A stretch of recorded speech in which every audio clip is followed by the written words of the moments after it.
All right, we are now on to game number 1 in the Cascades Conference between the two currently top-ranked teams in the conference. Not sure how many saw that coming. 3-0 Addison at 2-1 Napoleon. Both teams undefeated in the Cascades Conference, but sort of got there in different ways. Addison cruised in back-to-back weeks, win against Manchester, and then a big win last week over Vandercook Lake, 58-13, and really hasn't been tested yet this year at all.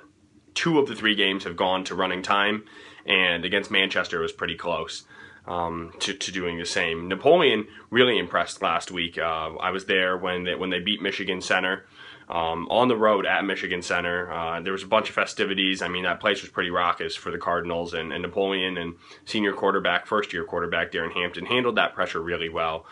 Duncan Wilson, 23 rushes, 67 yards. We've really yet to see him get it going this year like I expected him to.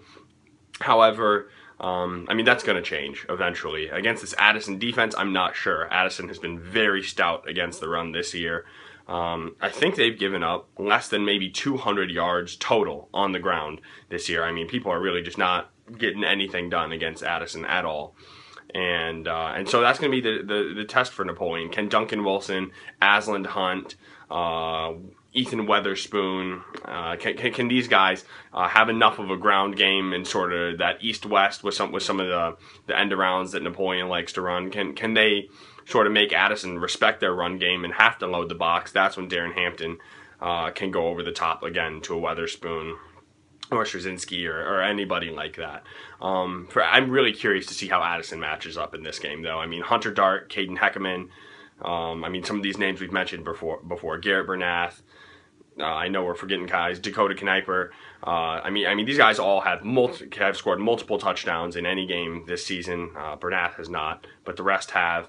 I mean, Hunter Dart has easily 300, maybe 400 rushing yards this season, and he's really just sort of moving the ball at will, as is this entire Addison offense. And Donovan Underwood at quarterback hasn't had to do a whole heck of a lot. Last week he was 4 of 4, 3 touchdowns, which was very impressive.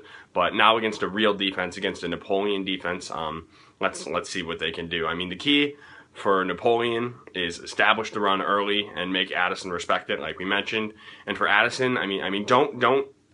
This is not going to go like your last games. You're not just going to be up by 21 points after the first quarter and cruise to a victory. So how Addison handles that adversity against a team that's better than any it's seen this year, I'm really interested to see how Josh Lindeman gets his crew ready for this one. And they're going to have to move the ball through the air at least a little bit if they only try to run. Napoleon's defense, their schemes are too good. They're a little more athletic. They have more depth than Napoleon. And if it's a sort of a just ground attack for Addison, Napoleon's going to win this game. If Addison can keep it balanced, both teams have a shot. That's where I'll be again this week. That should be a good one.